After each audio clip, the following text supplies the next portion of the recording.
What up? T-Bob here. And Jake as well. And look at you. You done stumbled upon little OTB Saints, where we bring you all the latest black and gold coverage.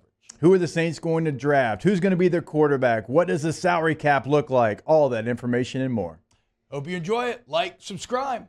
What was the edge rusher from Houston Christian? Jalix Hunt, maybe? Yeah, that's Did it. I make that up? No, that's it. Jalix Hunt. Yeah. So, Jake, you saw a mock draft on ESPN with them taking who at 14? O-line? Yeah, the tackle from Oklahoma. Guyton. The NFL.com has them taking Roma Dunze at 14, and then Zach Zinter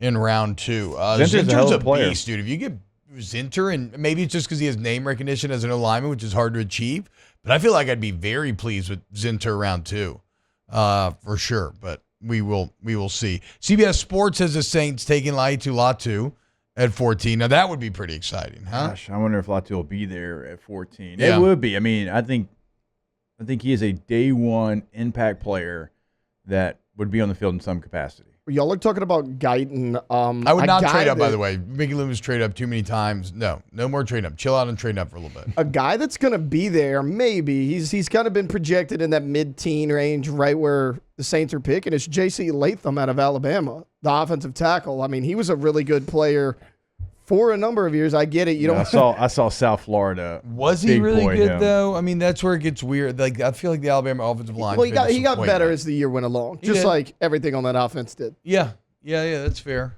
He'll be there. He's projected. Be there at 14. I think most people projected him to go like 17, 18 range, so he'll be there. I mean, it would make sense to be in the tackle market. Yeah. Given that you kind of don't have much of a plan he's at either one right now. 27 in this Okay, ESPN there you go. mock. 27.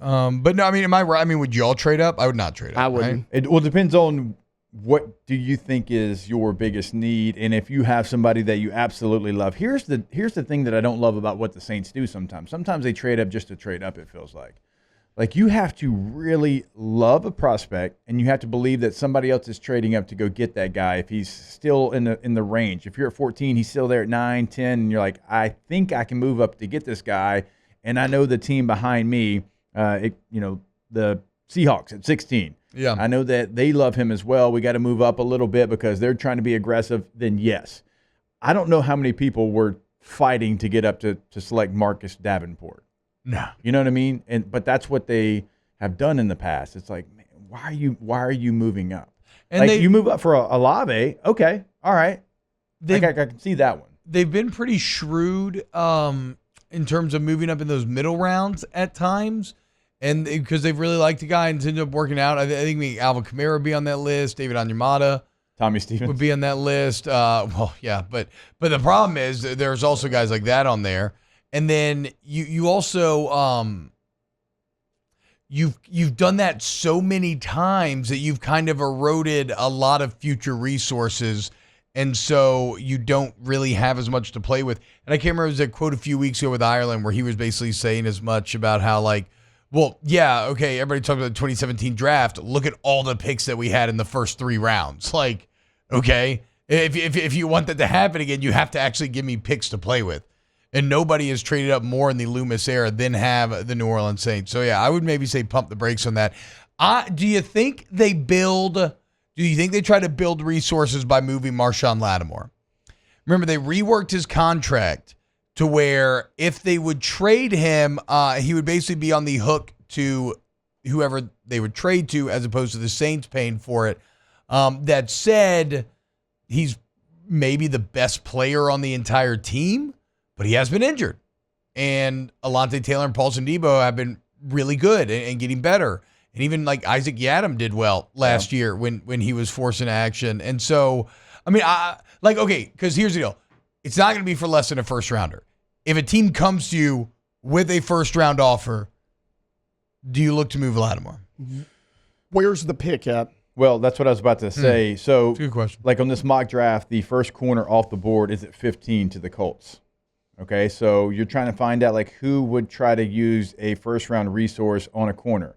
19, the Rams has them taking a corner. So would 15, 19, Eagles at 22, like would that move the needle enough for you to move on from Lattimore? I think if you get, I mean, you start talking about a top 15 pick.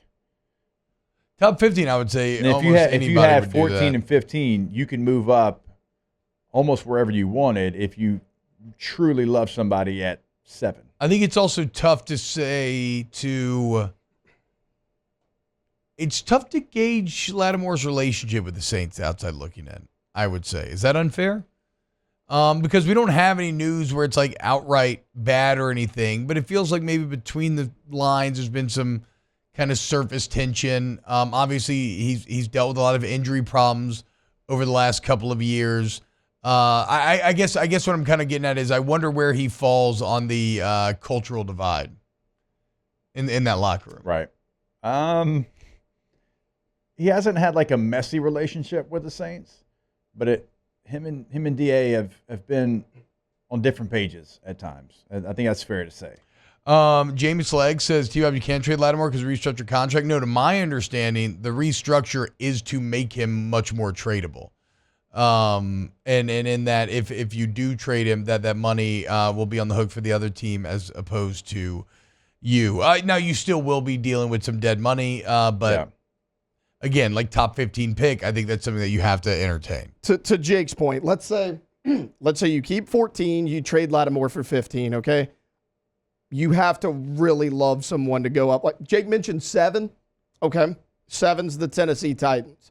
You trade with them, you could take at 7, you could take Joe Alt. He's head and shoulders the best tackle in this draft. See, my deal is, though, if I'm trading for a first-round pick, again, I understand packaging. That's what I'm saying. Like, who do the they only love? The only people I ever want to package and move up for is a quarterback. Yeah, and who do they love? That's the thing. Like, who do the Saints love enough to move up? I don't know if there's a guy out but I'm saying I think it's just, forget about moving up. I think it's also attractive to think about just having 2 first-round picks to use. Yes. And try to if you had 14 increase. and 15, you could get a tackle and J.J. McCarthy or Michael exactly. Pittman or whoever Exactly. you love. Yes. Oh, you're at 14. You're like, which guy do I take? Doesn't matter. You got back-to-back picks. Like, if you take 14 and 15, I'm not trading them. I'm just keeping them and picking back-to-back.